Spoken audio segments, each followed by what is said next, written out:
वचन जे प्रकाश मार्गावर, वचन जे प्रकाश मार्गावर. सर्वांना शुभ प्रभात. प्रभू येशू ख्रिस्ताच्या नावात विश्ववाणी परिवाराकडून आम्ही मार्गाकरिता प्रकाश कार्यक्रमात आपले सहर्ष स्वागत करीत आहोत.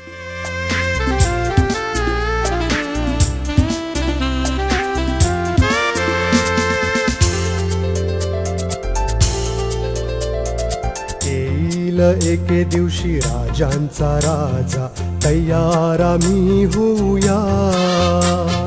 प्रियजन अमुचे येशूला स्वीकारणार, त्यांना तयार करणार. तयार तुम्ही व्हा, तयार त्यांना करा, आगमन जवळ आले. तयार तुम्ही व्हा, तयार त्यांना करा, आगमन जवळ आले.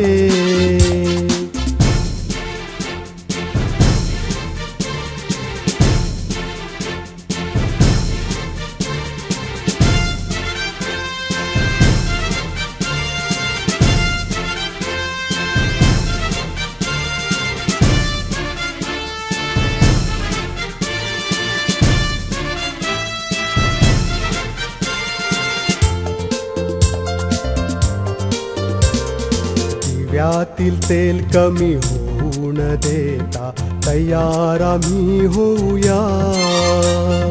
मोहरांना मातीत न लपविता, तयार आम्ही होऊया.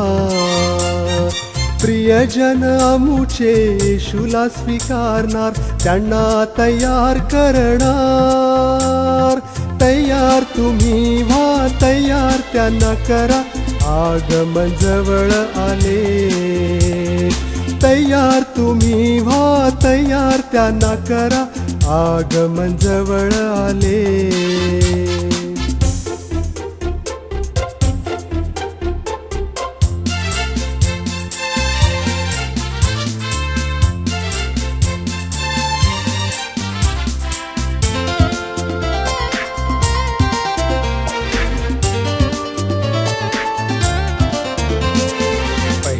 होते जे मागे ते जातील, तयार आम्ही होऊया. शेवटपर्यंत जे. आजच्या मननाकरिता देवाचे वचन असे. मत्ते कृत शुभवर्तमान याचा 13वा अध्याय 1 पासून 9 पर्यंतची वचने आपण श्रवण करूया. मत्ते 13 1 ते 9. पेरणी करणाऱ्याचा दृष्टांत. त्या दिवशी येशू घरातून निघून समुद्र किनाऱ्याशी जाऊन बसला. तेव्हा लोकांचे थवेच्या थवे त्याच्याजवळ जमले, म्हणून तो मचव्यात जाऊन बसला व सर्व लोक किनाऱ्यावर उभे राहिले. मग त्याने त्यांना दाखल्याने पुष्कळ गोष्टी सांगितल्या.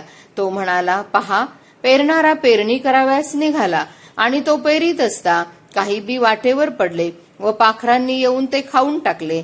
काही खडकाळीवर पडले, तेथे त्यास फारशी माती नव्हती, आणि माती खोल नसल्यामुळे ते लवकर उगवले. आणि सूर्य वर आला तेव्हा ते करपले व त्यास मूळ नव्हते, म्हणून ते वाळून गेले.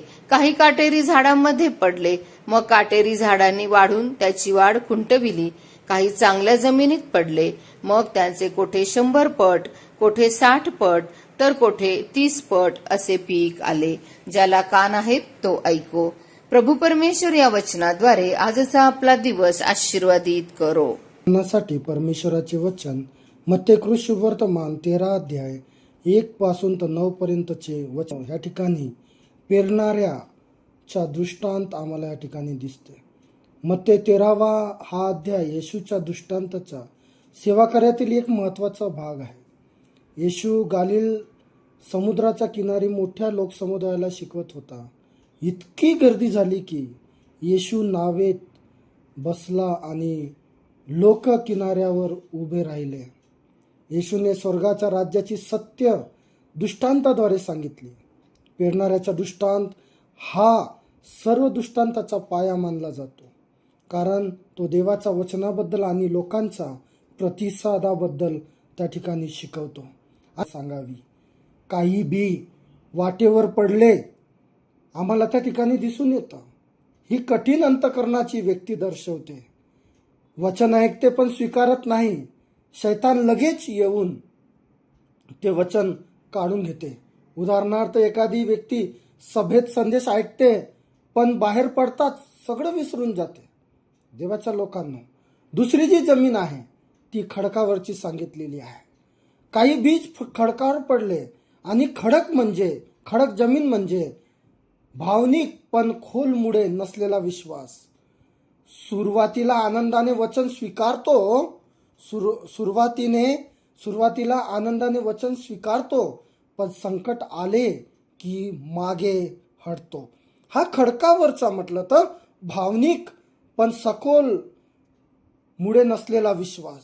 आज बरेचसे लोक देवाचं वचन खूप चांगल्या रिकाने ऐकतात, निर्णय घेतात, परंतु काही दिवसांनी प्रभूपासून दूर जातात. तिसरी जी भूमी आहे ती काटेरी भूमी आहे. काही काट्यामध्ये ते पडले. काटेरी जमीन म्हणजे देवाचे वचन स्वीकारले जाते, पण जगाचा चिंता, पैसा आणि मोह त्याची वाढ थांबवतात. एखादा विश्वासणारा प्रार्थना, बायबल अभ्यास ह्यासाठी वेळ देतो, पण नंतर व्यवसाय, पैसा आणि इतर गोष्टीमध्ये त्याच्या जीवनावर नियंत्रण मिळवतात. तो जगिक गोष्टीमध्ये जातो आणि तो सगळं काही विसरून जातो. चौथी जी भूमी आहे, काही चांगल्या जमिनीत पडले. चांगली जमीन म्हणजे देवाचे वचन ऐकणारे, समजणारे आणि पालन करणारे हृदय. अशा व्यक्तीच्या जीवनात आध्यात्मिक फळ दिसते, प्रेम दिसते, आनंद दिसते, शांती दिसते, आत्म्याची फळे, नवीन शिष्य, हे सगळं दिसते. चांगल्या जमिनीत पेरलेले एक बी अनेक पटीने पीक देते. तसेच एका विश्वासू व्यक्तीच्या द्वारे अनेक लोक ख्रिस्ताकडे येतात. ज्याला कान आहे ते ऐकावे. येशू फक्त ऐकण्यासाठी विषयी बोलत नाही, तर समजून घेऊन आज्ञा पालन करण्याविषयी बोलत आहे. फक्त वचन ऐकणे पुरेसे नाही, त्याच्याप्रमाणे जगणे आवश्यक आहे. माझ्या प्रियांनो, आज मग विचार करण्यासारखा आहे की मग माझं अंतःकरण कसं आहे. वाटेवर पडलेल्या त्या कठीण भूमीसारखं आहे, खडकासारखी भूमी आहे का काटेरी का चांगली आहे. तर देवाच्या लोकांना तो आम्हाला विषय आहे की आमची भूमी, आमचं हृदय हे कसं आहे. माझ्या प्रियांनो, आज देवाचे वचन आजही पेरले जात आहे. जर आपले हृदय नम्र, आज्ञाधारक आणि तयार असेल तर ते वचन आपल्या जीवनात 30, 60 आणि 100 पटीने फळ उत्पन्न करेल. त्यामुळे आपण चांगली जमीन होण्याचा प्रयत्न करूया, जेणेकरून देवाचे वचन आपल्या जीवनात सामर्थ्याने कार्य करेल. प्रार्थना करू.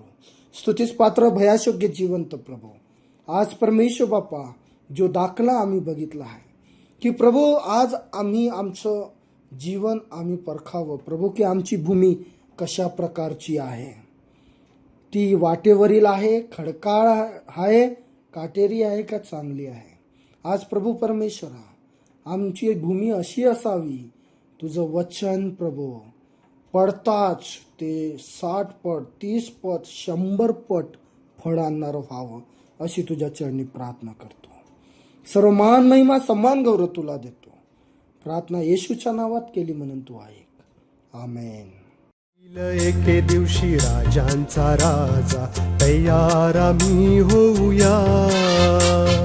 प्रियजन अमुचे येशूला स्वीकारणार, त्यांना तयार करणार. तयार तुम्ही व्हा, तयार त्यांना करा, आगमन जवळ आले.